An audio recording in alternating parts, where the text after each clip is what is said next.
Hello everyone, thank you for joining me. So before I start, I just want to ask a quick question. How many of y'all have watched a Marvel movie before?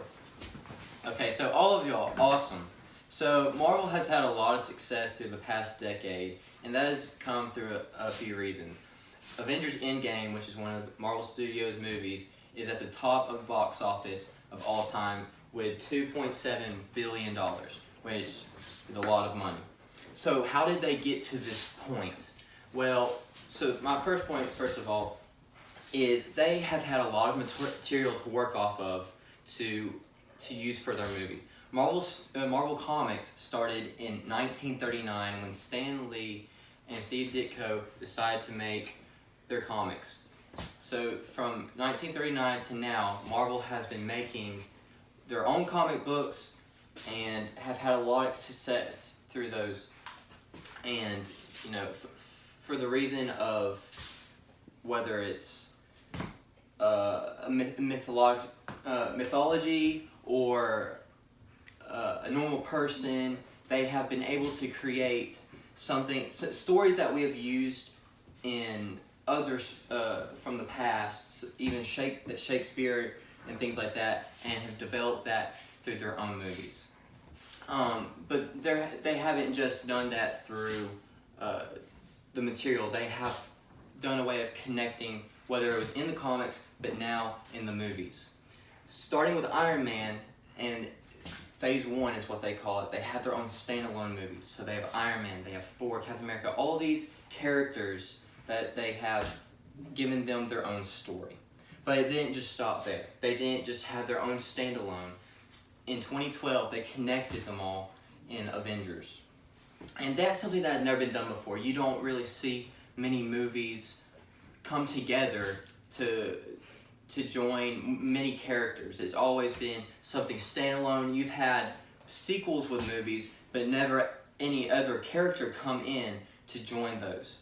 So the fact that they have had several movies, and to that point it was about 6 movies they had, so they've had this material to connect this one movie together to come against the greater evil.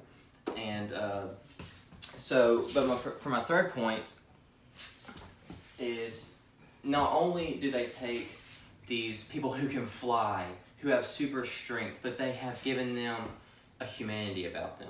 They're not just these people that you can't relate to. Stan Lee specifically said in a TED Talk that he has to make it believable. Even though it's these crazy far-off things that people will never be able to understand or be able to reach, they still have a humanity about them. You know, whether it's that they're struggling financially with their job, or whether they just broke up with their girlfriend, struggling with their marriage, they deal with these things like normal people do.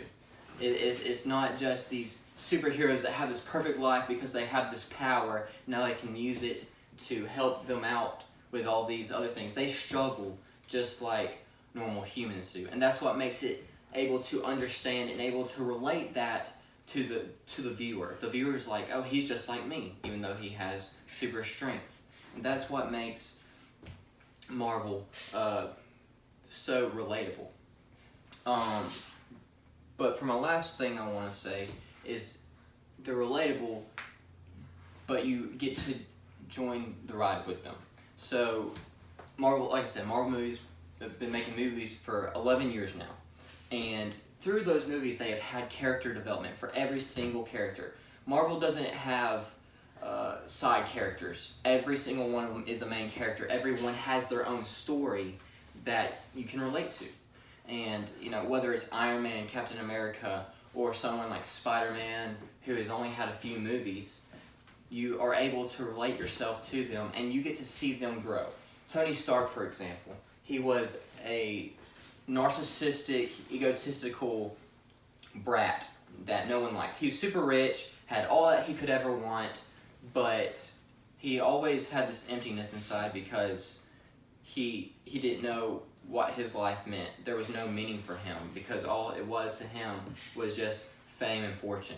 But as you see through the movies, he begins to grow in a way that he becomes more humble, and everything becomes more of a he takes responsibility for those around him, and spoilers if you haven't seen Endgame, but showing the most sacrifice by sacrificing his own life for those around him. He realized that instead, in Iron Man 2008, it was more so about him, but then you get to 2019, and it's about everyone else. You see that character through 11 years. Marvel took their time. They were patient.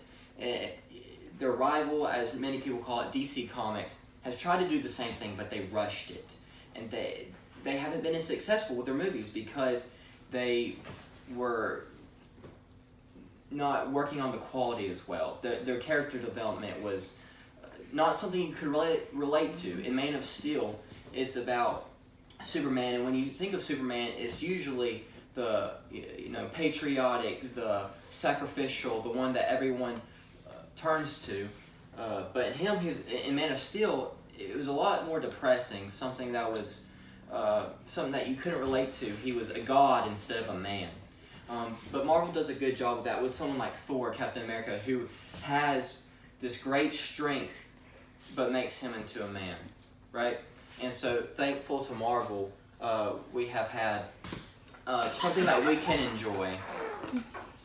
But I'm so thankful to y'all for listening, and that is how Marvel has become such a great industry, and will for time to come. So thank you.